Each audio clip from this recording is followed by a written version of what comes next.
Welcome to the Worthy Writers Podcast.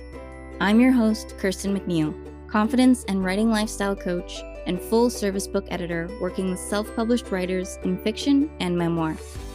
This podcast empowers writers to embrace their sunflower sunshine as you write for yourself and share your work with unapologetic confidence and purpose.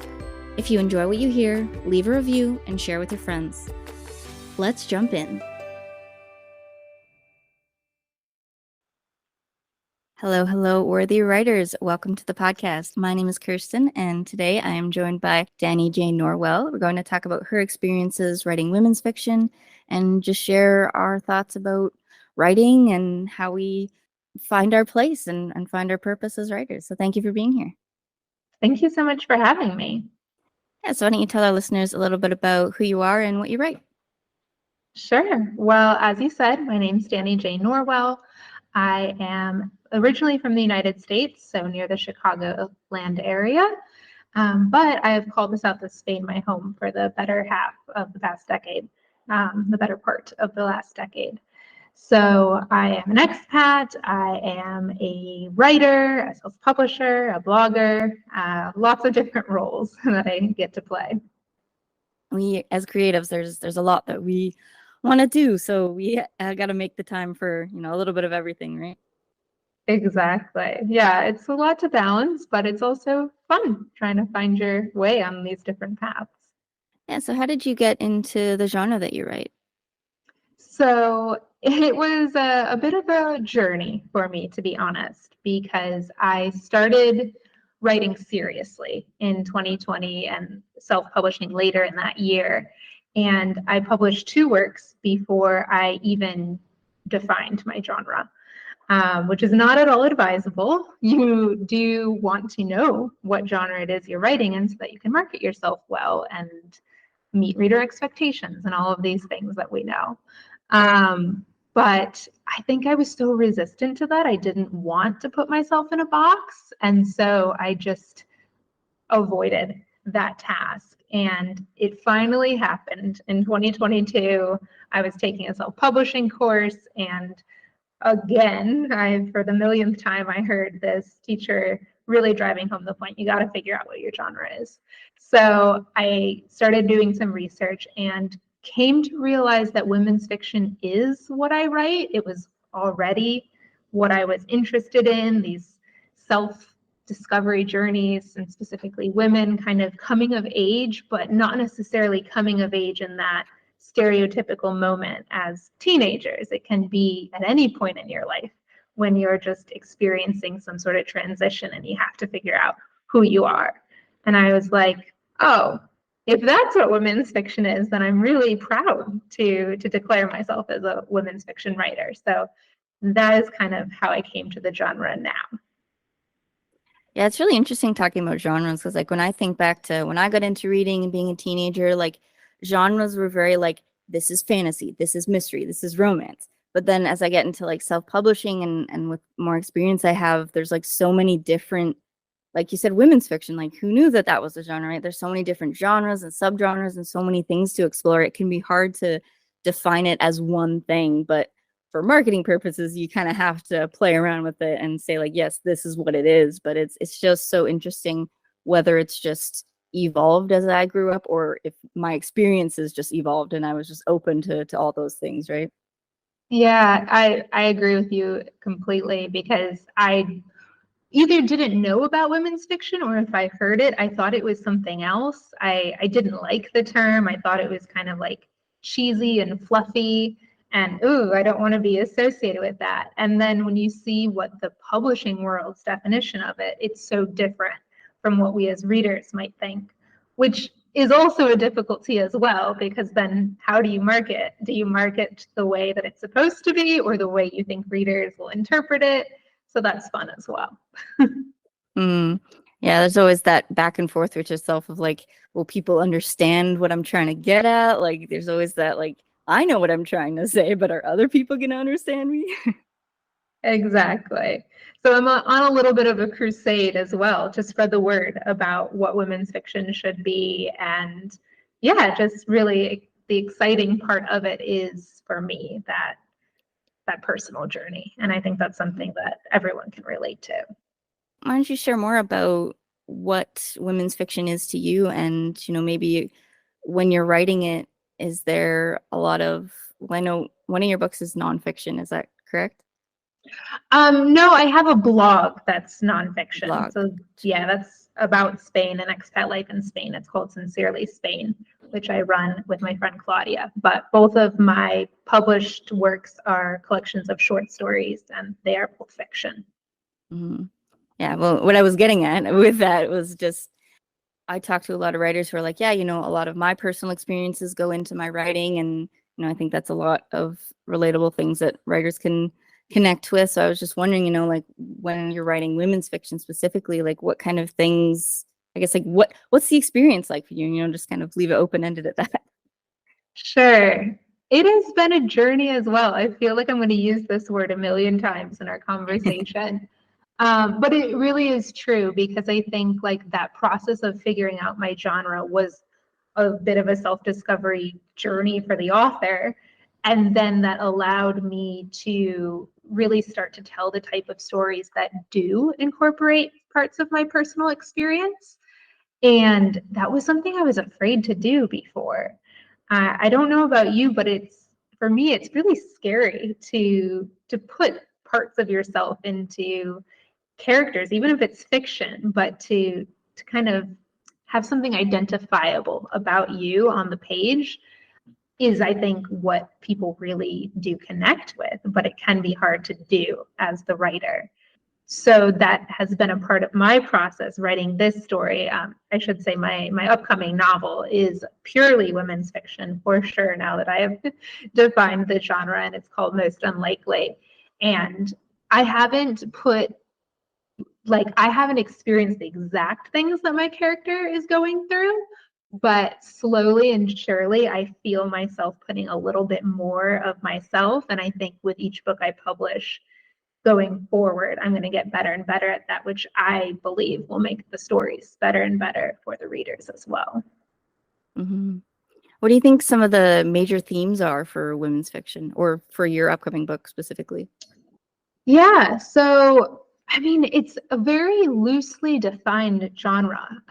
What was interesting is the definition given by the Women's Fiction Writers Association doesn't even say that it needs to be a female lead, which I think is interesting. To me, women's fiction is a story about a female character in a moment of change going on a self-discovery journey. That's pretty much all it needs to have. Of course, other themes that show up a lot are themes of friendship and family and relationships. I think those are probably the biggest ones. There are definitely like subgenres. As you said, we could get into like really nitty-gritty details, but for the most part, it's really about the introspective experience. So it's perhaps not as exciting as like action or fantasy, because the journey and the conflicts and the character arcs aren't necessarily happening because of exterior events. It's really the internal struggles that drive the story, although of course things are happening outside as well. Mm-hmm. And I think for pretty much any story, like friendships and relationships, like that's going to be a huge part of any kind of fiction journey or anything like that, right? Unless it is about a person that's like completely alone all the time, but that would be interesting to do. But I'm very like character centric, and I love character development and things like that. So it's definitely like those are very relatable across like many genres. So it's interesting how like women's fiction comes in to define it, and like that big change in the self-discovery aspect. Yeah, and I think that is an interesting part of women's fiction, because so many of the stories that we do read and love and that you see on bestsellers lists, they could be defined as women's fiction. They just perhaps aren't marketed that way. So yeah, that's always an interesting conversation. For me, it feels like the right genre to label my work with right now. But who knows, maybe that'll change as well, even though what I want to write, I don't think will change that much. And I think that ties in perfectly with another thing we wanted to talk about. when you are self-published, especially, you have so many options with like, okay, I'm going to write women's fiction. Maybe this next book will be classified something different. So I wanted to talk to you about things of just like, what's your experiences been in your writing journey with like, oh, I should do this as opposed to like, I want to do this, you know? Yeah, I think I've been really happy with the self-publishing route. It's the only thing I've done. I have not queried or tried to go for the traditional publishing just because this was quicker and I get to keep all the control and I like that.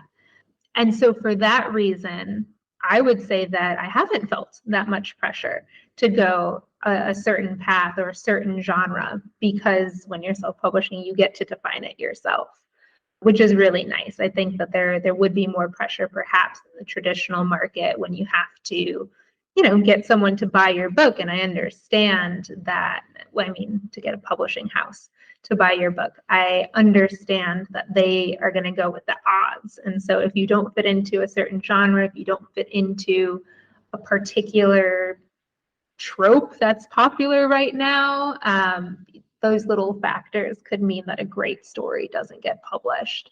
And so I've, yeah, definitely taken, it doesn't feel unconventional to me now because I've met so many self-publishing authors, but it's unconventional compared to the way that I thought I might publish back when I was a little kid, hoping to be a published author someday. Mm-hmm. And it's just like back when we were kids, the only option was, traditional publishing, and being able to normalize self-publishing and stuff like that is really powerful because then it just gives more control, like you said, to writers who don't necessarily want to wait or, just want to have more say. And I've talked to some readers who have like they've read pretty loyally certain authors that are traditionally published, and then they're like their newer stuff is just like junk. Like it's not as good as their early stuff. And it's just like one of the reasons that could be is just like these authors are pressured to, publish on a certain schedule. They just don't have as much say in certain areas of their schedule and what they need to write and things like that. And they probably aren't going to jump around between genres because they're like, no, you have established yourself as a mystery writer. You're going to stay that way. So it's kind of, there's pros and cons to both sides, basically. Of course. Yeah, no, I agree. And like it's funny because I did say before, oh, I'll probably write similar stories regardless of the genre.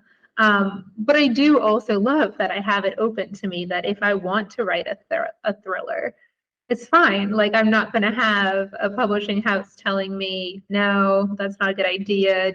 We don't want to publish that under your same author name. Like it does just give you so many opportunities. And I think that's exciting to be able to define your own path. Although it comes with a lot of extra work, as we were saying at the beginning, it can be a bit overwhelming. But I've found that taking that sort of path has been worthwhile for me. And I feel like a broken record with what I'm about to say, but like writing is such a long game. And compared to other creative tasks that are just like, oh, you can paint a picture and it's done in a couple hours, or you can, build something and it takes you a few days. But like with writing a book and publishing the book, like writing a book and publishing are just two whole separate ball games, right? So it's just like, it's such a long process that it's just like, it's just so interesting to separate that as creativity. And with I kind of lost my train of thought what I was saying, but anyways, it's a process, but it's if you enjoy it and if you're passionate about it, like that's what's most important about it. For sure. Yeah, and while we're on the topic, I am curious, like, do you feel pressured to take a certain path in your writing or other ways in your life as well? Yeah, I mean with being, entrepreneur, with I have like book editing and coaching, and I am gonna do more self-publishing. Like I'm the same where I've only had experiences with self-publishing. And like when I first started getting into all that before I even had like any kind of writing community or writing friends or anything, self-publishing is just like because you couldn't make it as traditional, we're gonna go, oh, self-publishing is like the second tier, which I think is shifting nowadays where it's like it's just an additional option. It's not like the second tier option. So there definitely was experiences where I was just kind of like, is my book just going to be subpar because it's, I'm doing this on myself? And it was a learning experience. Like the books that I published are now unpublished because I just didn't feel like they reflected who I wanted to be as a writer anymore. But I think I like that control, like we keep talking about, just having that option, like, oh, I want to unpublish. Okay, click. That's push of a button, and I can just take back the book, and you don't have to read it anymore. So it's just been a learning experience of what options I have. And there are people who don't like understand self-publishing or aren't writers, are kind of like, oh, well, like this is just a hobby, like why are you trying to make it your full-time career? There's always like those kind of people that you interact with. But yeah, for the most part, I've been pretty good at just being open to experiences and really just learning about who I am and what kind of writer I want to be. So I love that. Yeah, and all of the work you do with worthy writers, I think, is incredible, because we do have this issue in the writing community where we do lack confidence, and there's a lot of reasons why, like you said, with that kind of the they talking, when we don't even know who we think is going to believe our book is second tier, but we do believe that they will have thoughts about it. So yeah, I just wanted to acknowledge that I do really appreciate. I love seeing your posts on Instagram and stuff, because we need that. We need that positivity, and to be reminded, not only can we take these unconventional paths, but we're worthy of doing that too. yeah, thank you. I appreciate you saying that. And with anything on the internet, not just, with writers and stuff, there's just too much negative stuff. So I like being just like, I'm just going to stick to my little bubble of happiness and sunflowers. And like, this is me. This is what I'm going to do. I love it. When it comes to your book that's coming out, why don't you share a little bit more about, because by the time this podcast is shared, it will be available. So why don't you share a little bit more about that, and maybe some like tidbits about what it was like writing this book? Sure. Yeah, so as I mentioned earlier, the novel is called Most Unlikely. It's releasing in August 2023. And when I have to share really quickly what it's about, I say that it's a story about unlikely friendships that see us through life's curveballs. And I think that's very, very broad, but within that, you have all of these sorts of things that we've been talking about with women's fiction. My main character is a young woman who is going through divorce, and she doesn't really know who she is or what path she wants to take in life. And that is, again, this transformative moment for her. And she meets a 75-year-old man who ends up becoming one of her best friends, which I just think is such a cute premise. And I've had some early readers saying that they just love that relationship between the two of them, because it is so sweet. And what I really wanted to show, and what I think comes across on the page, is how they learn from each other, and how they both have something to offer to the friendship, regardless of their age, regardless of their life experiences.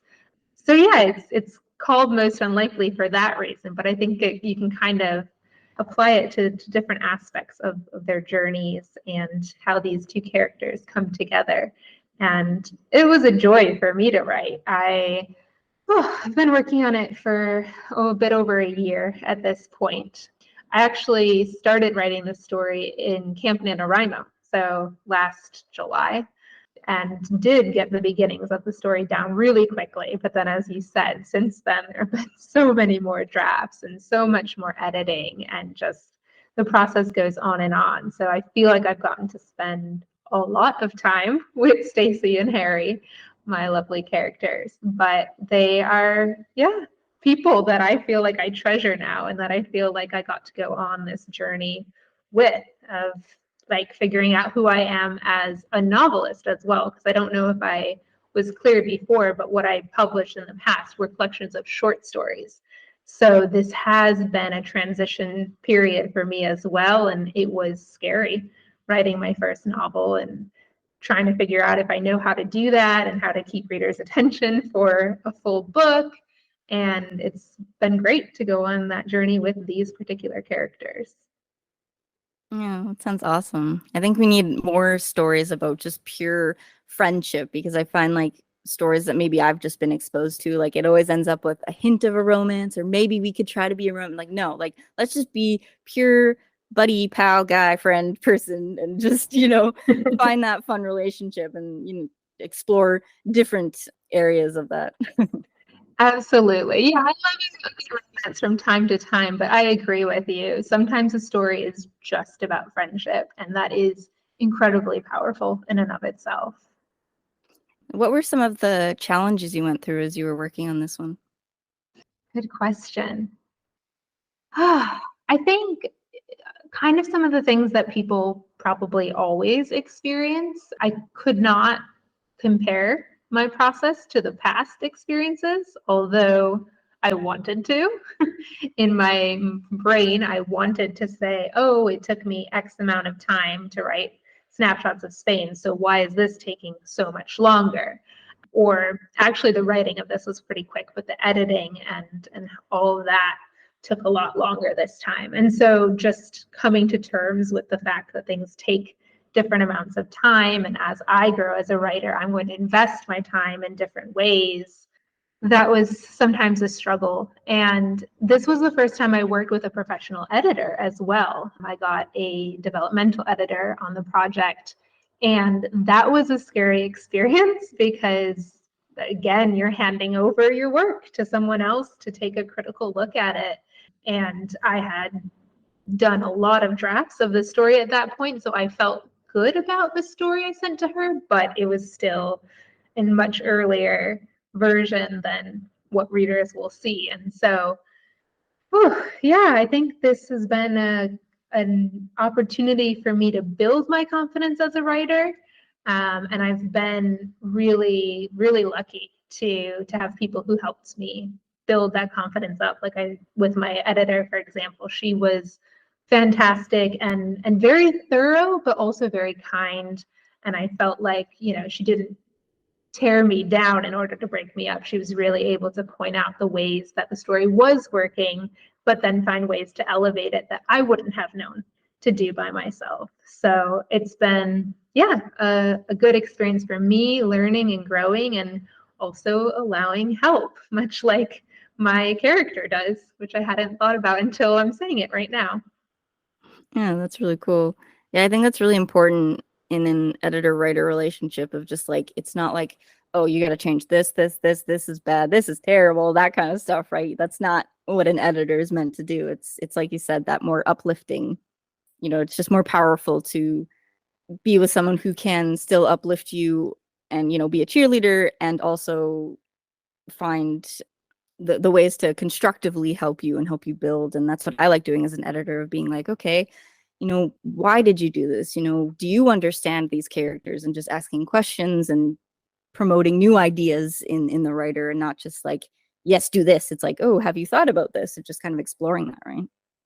Absolutely. Yeah. And so that's what I found as well. And it was nice to go into the experience a little bit nervous as to what it would be like, and then to come out of it realizing, like, oh, yeah, this person is on my team and they see my story and my characters and what I want to do. And they're just as committed to helping me do that.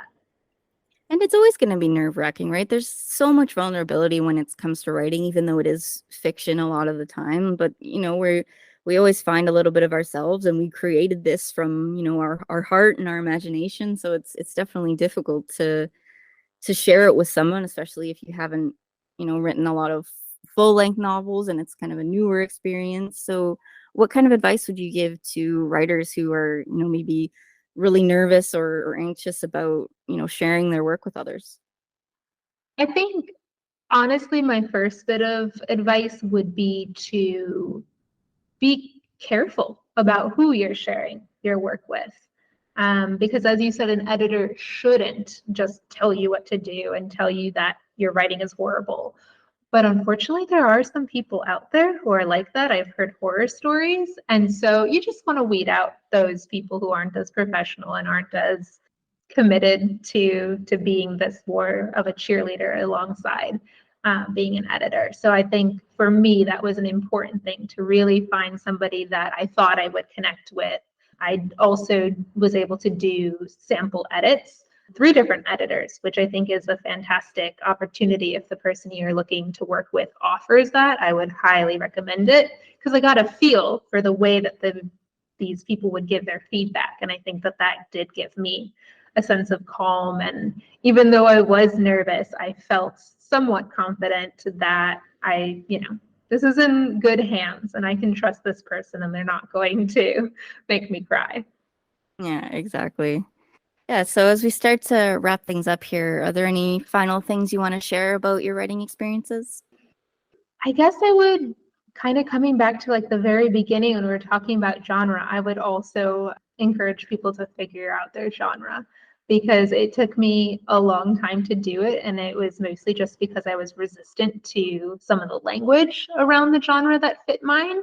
So I would, one, encourage writers to find out like how different genres are actually defined and to be more open-minded to it. But I would say the same for readers as well. Like we were talking about, I think readers have different expectations than perhaps the publishing world does. So if you hear about a new genre or even something that you think that you don't like, I would give it a chance. And absolutely, if you have the opportunity to read more indie authors, I think that has opened me up to so many more genres that I didn't even know existed. So kind of all comes full circle for me with that. Mm-hmm. What do you think is a good first step to trying to define your genre? Perhaps just taking a look. So if you have written stories already, kind of having a conversation like this or writing down what is my story about? Like, what are those themes that are coming up time and time again? Because I didn't realize it, but I do write about some of the same sorts of themes quite frequently. It's usually whatever's heavy on your heart is what you are going to write about. And so if you can stay true to that, instead of just trying to be like, okay, I'm a romance writer, and then trying to fit whatever the genres and tropes are, I would say start with what are the themes that you already are enjoying writing or that you're passionate about writing in the future, and then figure out what genre those things connect to. And you will know what you enjoy. It's like, for me, it's just kind of that gut feeling, right? And I think that's pretty similar to a lot of people. Like, you'll know what you enjoy. And once you find, that genre, everything's just going to start clicking, right? Exactly, for sure. All right. Well, thank you so much for being here, Dani. Where can people find you if they want to connect? I am on Instagram at Dani_J_Norwell, but I also have a website, which is DaniJNorwell.com. And on there, I have the links to all of my books and blog posts and my newsletter and all of that fun stuff. All right. Well, make sure you go check her out. And thanks again for being here. Thank you. That concludes today's episode. Thanks for listening. To all you worthy writers out there, whether you're new or experienced, if you're looking to explore who you are as a writer more deeply, understand what you want from your writing journey, and build a plan to transform all your writing dreams into a reality, I'm ready to work with you in a 90-minute coaching session. If you want a free teaser showing you what it's like to work with me first, download the digital journal Create with Purpose, 7 writing prompts, and a 30-minute video call. Create your desired writing life and share your sunflower sunshine with the creative community by partnering with me, Kirsten, as your confidence and writing lifestyle coach. Check the show notes for the link to the freebie. See you soon. Thank you for listening to the Worthy Writers Podcast. Did you enjoy this episode? Leave a review, then subscribe to the Worthy Writers Confidence newsletter for stories from my life and tips on building a desirable writing journey. Ready to be a guest on the podcast? Contact me through my website. My link tree is in the show notes with all the places we can connect. Welcome to my community. Happy writing, Worthy Writers!